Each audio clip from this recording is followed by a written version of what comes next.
no hay mejor senda que la de Dios. No hay andar más sabio que en la sabiduría de Dios Todopoderoso.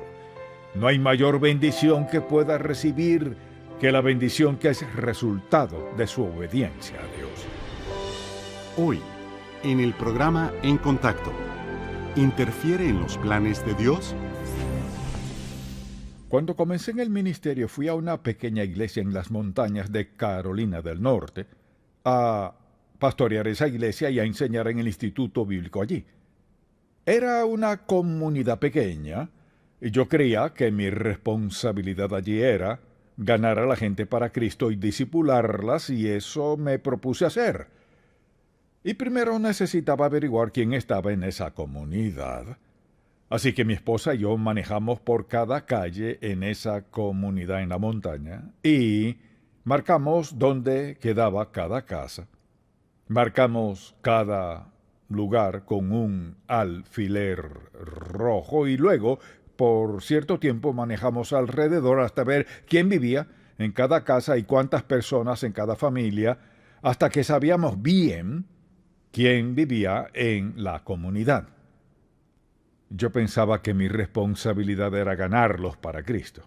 Y descubrí que no todos estaban tan interesados en que les ganara para Cristo como yo lo estaba. Pero está bien. Recuerdo que un día conocí a un hombre en su gallinero y había escuchado que era un hueso duro de roer, así decían allá. Y recuerdo que me senté, mejor dicho, me arrodillé junto a los pollos cuidadosamente y comencé a hablarle del Señor y todo lo demás, y me dijo: «¿Sabe? No lo necesito, y cuando lo necesite, yo lo llamo». Esa era su forma de decirme: «Adiós, amigo». Y digo esto porque a veces interferimos en los planes de Dios. Y podemos interferir en el plan de Dios para otros y en su plan para nuestra vida. Y todos tendríamos que admitir que en ocasiones, cuando pensábamos que hacíamos lo correcto, nos dimos cuenta de que quizás no era así. Y quisiera ilustrar eso en la vida del apóstol Pedro y luego darle una lista de razones por las que creo que interferimos en el plan de Dios. Le invito a Mateo capítulo 16, y es un buen ejemplo de lo que estamos hablando. Capítulo 16, versículo 13, es un punto crucial en la vida de Cristo en su relación con sus discípulos. Así que comienza en el versículo 13. Viniendo Jesús a la región de Cesarea de Filipo, preguntó a sus discípulos esta pregunta: ¿Quién dicen los hombres? Vea esto. ¿Quién dicen los hombres que es el Hijo del Hombre? O sea, ¿quién piensan estas personas que soy yo? Ellos dijeron, unos, Juan el Bautista, otros Elías y otros Jeremías, o algunos de los profetas. Y él les dijo: ¿Vosotros quién decís que soy yo? Respondiendo Simón Pedro dijo: Tú eres el Cristo, el Hijo del Dios viviente. Aquí Jesús hace dos grandes preguntas. Una es esa. Dice: quiero asegurarme que saben quién soy. La gente dice esto, que soy un profeta, y la otra es: pero vosotros quién decís que soy. Pedro tenía la respuesta correcta. Dijo: tú eres el Cristo, el Hijo del Dios viviente. Entonces le respondió Jesús: bienaventurado eres Simón, hijo de Jonás, porque no te lo reveló carne ni sangre, tú solo no llegaste a esa conclusión, Dios te lo reveló, sino mi Padre que está en los cielos. Él fue quien te lo reveló. Y yo también te digo que tú eres Pedro, y sobre esta roca edificaré mi iglesia, y las puertas del Hades no prevalecerán contra ella. Esto no significa que Jesús estuviese edificando su iglesia sobre Pedro. Pues vea el desastre que era él. Jesús no edificó su iglesia en eso, sino en la verdad de quién era el Cristo. Dice: a ti te daré las llaves del reino de los cielos, y todo lo que atares en la tierra será atado en los cielos, y todo lo que desatares en la tierra será desatado en los cielos. Entonces mandó a sus discípulos que a nadie dijesen que él era Jesús el Cristo. Eso parece extraño. No quiero que vayas a decirle a todo el mundo quién soy. Pero escuche lo que pasó. Desde entonces, porque Jesús tenía un horario, un tiempo para planear, Desde entonces comenzó Jesús a declarar a sus discípulos que le era necesario ir a Jerusalén y padecer mucho de los ancianos, de los principales sacerdotes y de los escribas, y ser muerto y resucitar al tercer día. ¿Y qué sucedió? Entonces Pedro, tomándolo aparte, comenzó a reconvenirle diciendo: Señor, ten compasión, en ninguna manera te acontezca. Pero él, volviéndose, dijo: Quítate de delante de mí, Satanás, estás actuando como Satanás, me eres tropiezo, porque no pones la mira en las cosas de Dios, sino en las cosas de los hombres. Y aquí Pedro interfiere en los planes de Dios. Vea lo que sucede. La meta principal de Jesús era que supieran quién era Él, el Cristo, el Hijo del Dios viviente. Era muy importante que supieran quién era Jesús, de igual importancia que supieran qué pasaría lo que iba a pasar. Y es que el eterno plan divino de salvación estaba unido a su muerte, su resurrección. Vean lo que no captaron. Cuando dijo esto, vea lo que anunció el Señor, declaró: y padecer mucho de los ancianos, de los principales sacerdotes y de los escribas, y ser muerto. O sea, y ser muerto. Lo que no escuchó fue: y resucitar al tercer día. Pedro no escuchó eso. Cuando escuchó muerto, que significa asesinado, seré asesinado por los fariseos y saduceos, etc., seré asesinado. Luego Jesús dijo: pero seré resucitado en el tercer día. Pero Pedro no escuchó eso. Mire, a veces interferimos en el plan de Dios porque no conocemos toda la historia. Así que Pedro, siendo tan impulsivo, decidió: no te van a asesinar, yo voy a impedir eso. Y fue muy sincero, porque en el jardín, cuando fueron a buscar a Jesús, ¿quién sacó su espada? Pedro. Estaba dispuesto a hacerlo él mismo de ser necesario. Recuerda que le cortó la oreja a un hombre, pero no entendía el plan de Dios. Mire, la voluntad de Dios a veces no es explicable. La voluntad de Dios a veces no es lógica. La voluntad de Dios, por ejemplo, a veces es misteriosa, porque su plan es más grande que el nuestro. Su plan es un plan celestial. Su plan es un plan perfecto. Todo en su plan es perfecto. Eso no significa que no habrá sufrimiento, dolor y a veces pérdida, y a veces aún la pérdida de una vida puede estar en su plan. Lo que deseo que vea es que Pedro es un buen ejemplo de cómo interferimos en lo que Dios hace en la vida de otros. En otras palabras, no parecía lógico.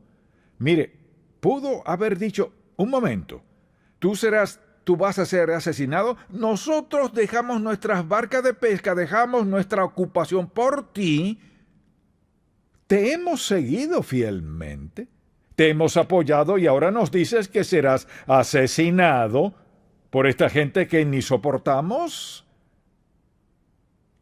Y Jesús tuvo que reprenderlo.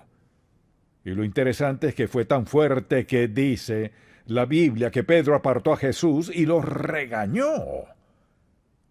Pero recuerde que Jesús le dijo: ¿sabes? Estás actuando como el diablo. Actúas como Satanás.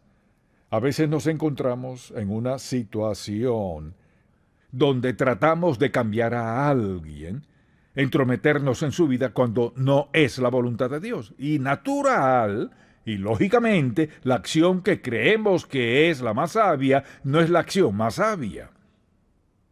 Y creo que hay muchos padres que tienen sus dudas, y ciertamente lo entiendo en la actualidad. Tienen incertidumbre en que sus hijos vayan al campo misionero. ¿Qué? No es nada seguro. No lo fue para Jesús.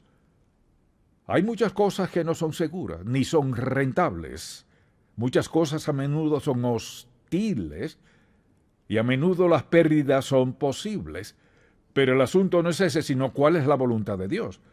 La voluntad de Dios siempre es la mejor senda.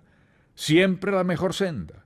Y a menudo cometemos un error, interferimos en el plan de Dios por no conocer toda la historia. No escuchamos toda la historia.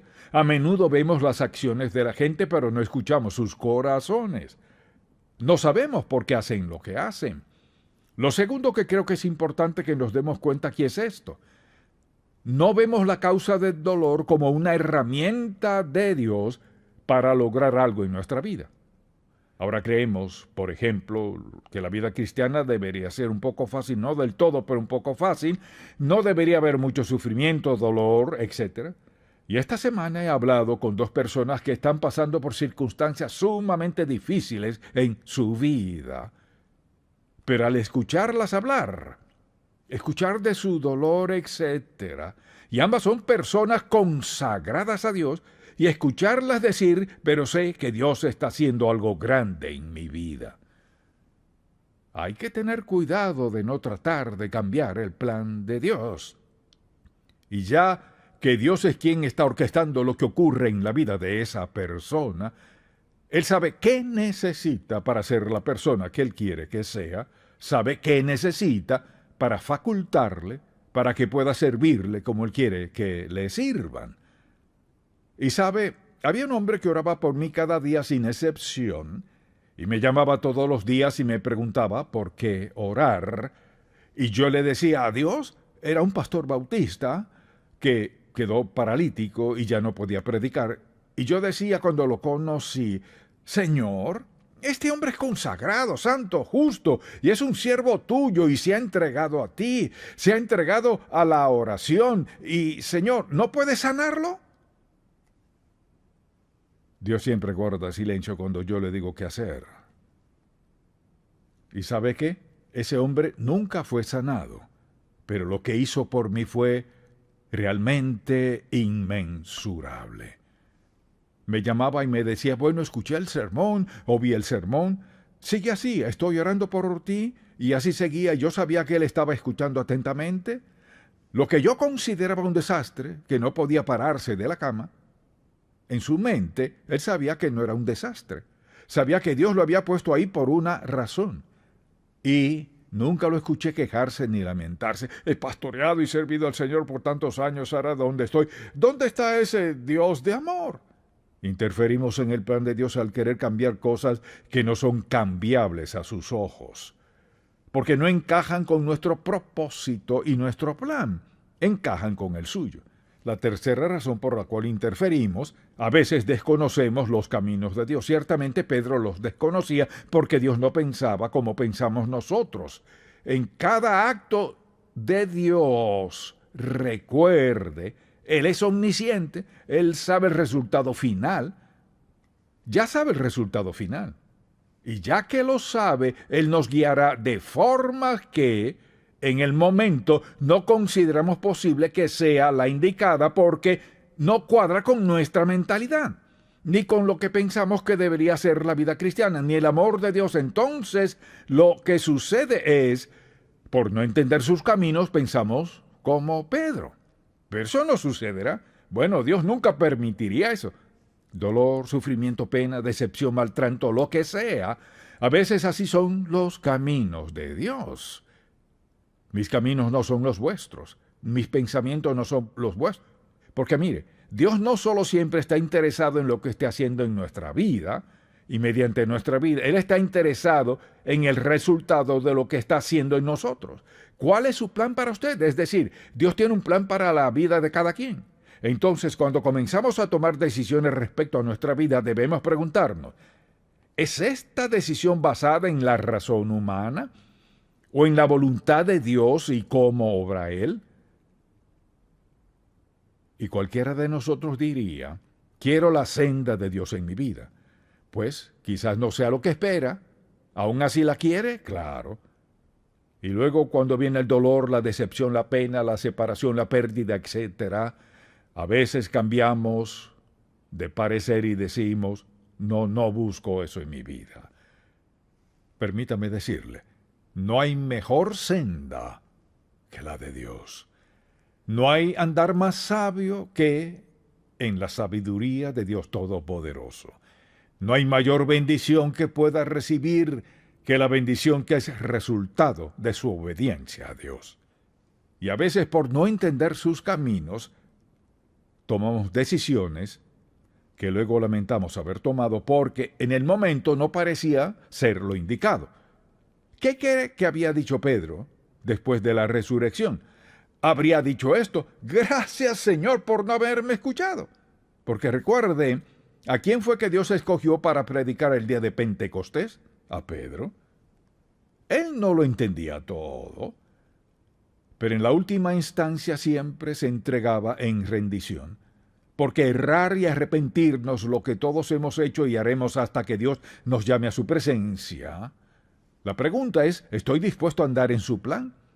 Quizás no lo entienda, quizás lo vea doloroso, adverso, tal vez lo vea placentero, provechoso, puede que implique pérdidas, pero estoy dispuesto a andar en su camino. Si estoy dispuesto a hacerlo, todo esto formará parte de ello, y también a veces nos dejamos llevar por nuestra devoción sincera y lealtad a quien esté sufriendo y esté dolido por el solo hecho de que sufren. Y admito que es difícil para mí ver a la gente sufrir. Quiero solucionarlo. Cualquiera sea la situación, quiero solventarla. ¿Y cuándo cree que quiero hacerlo? Ya mismo. Si está enfermo, quiero que sea sano ahora mismo. Si ha perdido algo, deseo que lo encuentre ya. Si está pasando por algún problema emocional difícil, arreglémoslo ahora mismo. Esa no es la senda de Dios. No podemos operar del modo natural que quisiéramos, sino conforme a cuál es la voluntad de Dios. Y he tenido que decirle a algunas personas, ¿sabe? Está justo en medio de la voluntad de Dios. Ahora no lo cree porque está sufriendo. No lo cree porque ha sido perseguido. No lo cree porque sus padres esto y aquello. O sea, a veces parece así, pero si lo vemos con los ojos de Dios y vemos más allá de lo evidente, lo que está del otro lado, ¿cuántas veces habría dicho Pedro: oh, ya veo, ya sé, ¿de qué se trata? ¿Cuántas veces se habría preguntado o habría dicho algo así cuando, después de la crucifixión, la resurrección, el Pentecostés y el crecimiento de la iglesia, fue encarcelado? Y sabe, a Pedro le preocupaba que crucificaran a Cristo y lo encarcelaron y alababa al Señor. Cuando estamos en el centro de la voluntad de Dios y lo sabemos, hay gozo, hay una sensación de confianza, hay una sensación de seguridad de que andamos en la senda correcta. Dios nos da esa seguridad. Ahora, deseo que recuerde esta frase. La frase es amor protector. Todo padre debe tenerlo. Y la verdad es que debemos tenerlo como amigos. Si veo que usted va por mal rumbo, haré lo posible por alcanzarlo y decirle: mire, por esta razón este no es el rumbo indicado y te pido que des la vuelta y vayas por la vía correcta. Todos debemos tener amor protector, pero a veces ese amor puede interferir, especialmente en la vida de padres e hijos, y ya que vemos peligros o cosas que parece que les causarán dolor y no podemos evitarlas, si uno ama a alguien, no querrá verle sufrir. Si amo a alguien, no quiero verle sufrir. Si veo a alguien sufrir, yo sufro. Y quiero ver que no sufra para no sufrir yo. No quiero verle sufrir porque me importa. Quien quiera que sea, pase lo que pase en su vida. Pero no puedo operar así. ¿Cuál es la voluntad de Dios? Si Dios sabe que para esta persona es dolor, adversidad, sufrimiento, decepción, rechazo, si eso es parte de que Dios use a esa persona, entonces debe ser así. Y podemos interferir en el plan de Dios. Y mire, naturalmente lo hacemos con sinceridad. Podemos interferir porque queremos lo mejor para alguien, pero el asunto no es ese, sino ¿qué piensa Dios? ¿Qué tiene Dios en mente para esa persona y qué sucede en su vida? Así que si usted es una de esas personas que pasa por eso y se pregunta: Señor, ¿qué estás haciendo en la vida de fulano? La pregunta realmente no es ¿por qué? El asunto es este: Dios, manténles firmes, manténles humildes, manténles sumisos a tu voluntad. Señor, dales la fe para soportar esto hasta que logres lo que quieres lograr en su vida.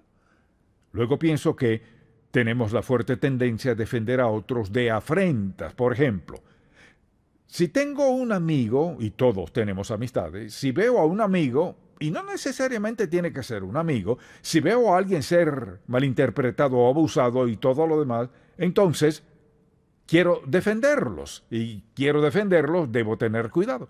Para protegerles, debo tener cuidado de que mi amor por ellos no sea ese amor protector que, por no querer verles sufrir, esté dispuesto a interferir en el plan de Dios. Mire, escuche muy bien. Si interfiere en el plan de Dios, con lo que Dios esté haciendo en la vida de alguien, le esperan problemas. Ahora bien, vea para acá. ¿Me está viendo? Dígame. Mire, si Dios está obrando en la vida de alguien aquí, y decido, eso no es lo mejor, me encargaré de eso. Ahora, ¿quién sentirá la presión? Si interfiero en lo que Dios está haciendo en la vida de alguien, yo recibo la presión. Se lo digo por experiencia. Cuando comienza a interferir en algo, por más sincero que pueda ser, pensando, esto es lo mejor para ellos, si interfiere entre ellos y Dios, recibirá la presión. Por eso es insensato y hay que tener cuidado de no obstruir el plan de Dios. Si lo hacemos, Dios tiene que lidiar con nosotros para lidiar con ellos después. Luego, por último, diré, a menudo interferimos porque somos egoístas e interesados. Pienso en Pedro y su intento de hacer tantas cosas que eran incorrectas. Sin embargo, ¿qué hizo Dios? Piénselo. Dios fue muy paciente con Pedro. ¿Qué cree que fue lo peor que hizo Pedro? Lo peor que hizo Pedro fue algo que nunca olvidó. Cuando iban rumbo a golpear a Jesús, a prepararlo para la cruz, y Jesús pasó y él dijo, no lo conozco. Un recuerdo que lo atormentaría para siempre. No conozco a ese hombre. ¿Alguna vez lo ha negado? ¿Alguna vez ha dicho, no soy cristiano? ¿Alguna vez ha negado ser seguidor de Jesucristo? No creo que lo haya olvidado, no creo que lo haya superado, que el mismo Cristo que moría por sus pecados lo miró en el momento cuando más lo necesitaba y él dijo, no lo conozco. Entonces, debe hacerse la pregunta, ¿vivo en el centro de la voluntad de Dios o me interesa la voluntad de alguien más? ¿Está dispuesto a que Dios le cierne, elige y talle hasta que le tenga como Dios le quiere? ¿Está dispuesto a ver a otros cernidos, lijados y tallados hasta que Dios le tenga como los quiere? No podemos rescatar a todos. Debemos confiar en que Dios obre en ellos para forjarles para lograr lo que Dios tiene en mente. Y todos podemos interferir con su plan. No queremos hacerlo. Y recuerde esto.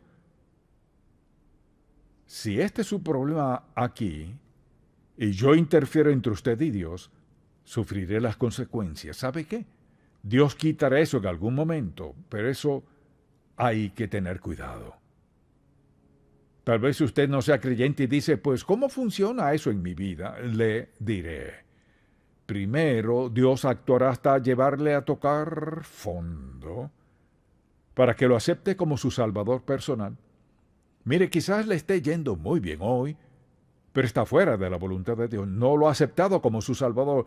Ha sido autosuficiente, tiene dinero, no necesita a Dios, pero sí lo necesita. Porque le han dicho algo errado. Y ha creído una mentira.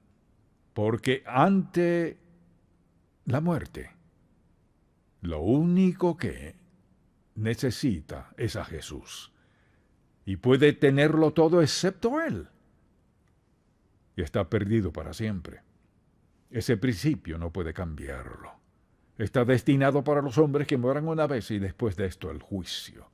Confío en que sea lo suficientemente sabio para darse cuenta de que cualquier decisión que haya tomado en la vida y a donde le haya llevado, la decisión sobre todas las demás es aceptar a Jesucristo como su Salvador personal, y pido en oración que usted lo haga.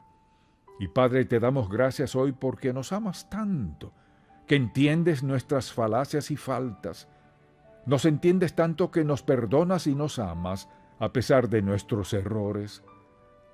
Gracias por el maravilloso ejemplo del apóstol Pedro, porque muchos a menudo actuamos como actuó él, pero al mismo tiempo queremos ser usados como él fue usado. Danos sabiduría para preguntar por la verdad y danos valentía para reaccionar ante esa verdad en el nombre de Jesús. Amén. Si este programa ha sido de bendición para usted, por favor visite encontacto.org. En Contacto, estimulamos a todo creyente a cultivar una relación más estrecha con el Señor Jesucristo y apoyamos la labor de la iglesia local. Este programa es patrocinado por Ministerios en Contacto. La difusión de estos programas se hace posible por la gracia de Dios y por las oraciones y donativos de personas como usted.